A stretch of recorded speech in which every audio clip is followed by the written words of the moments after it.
My name's Broc Raiford. I'm from Destrehan, Louisiana, and I've been riding professional BMX for 4 years. I'm Ryan Raiford. I'm Broc Raiford's dad. I was exposed to BMX early on and pretty much started riding BMX on a daily basis.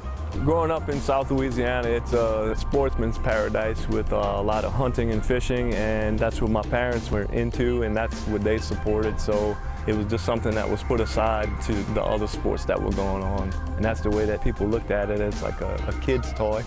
Growing up, I really didn't see my dad in like his true BMX phase. Mainly I saw him throughout his riding motocross and stuff like that, and that's what got me into motocross. But then throughout me riding and going to the track with him, I kind of fell in love with BMX. And I was still skating and riding motocross at the time, but it just felt like my heart was growing more towards BMX. My dad just started supporting me more and more, taking me to the skate park. He'd always loved BMX, but that's when really him and I started riding a lot together. He actually ended up buying the skate park that we rode most frequently. Yeah, he just became a big part of my life at that point because of how involved he was with what I was doing, and then we also shared a love for something as great as BMX.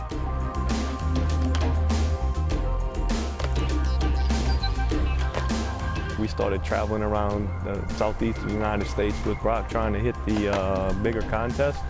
And it seemed like the more contests we hit, the more and more exposure and opportunities that he was getting. From that point on, it started to turn into something that could progress into something more, something in my mind. I was like, man, if I really wanted to pursue this and be a professional BMX rider, I really could just dive in and do it. Broc getting more and more involved in the BMX scene around here and wanting to make a mark in the BMX community. He realized that the South didn't have much to offer and pretty much wanted to be at the epicenter of BMX and knew that he was going to have to move away from here.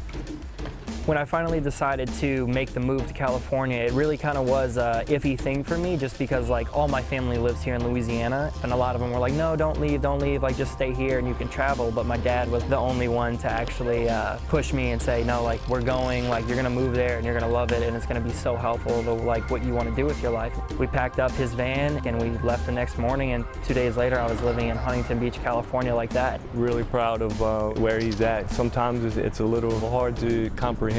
Being on the cover of magazine, it always seems like that's a goal that's untouchable, but now to see his picture and see his name on the front of a magazine, it's surreal. I honestly, his support has just been so helpful to where I am today, and I really can't thank him enough for it. I feel like having the support from your family or really whoever is behind you, whether it be your friends, a loved one, your guardian, whoever it may be, I feel like that is the key to really finding the success in what you love to do.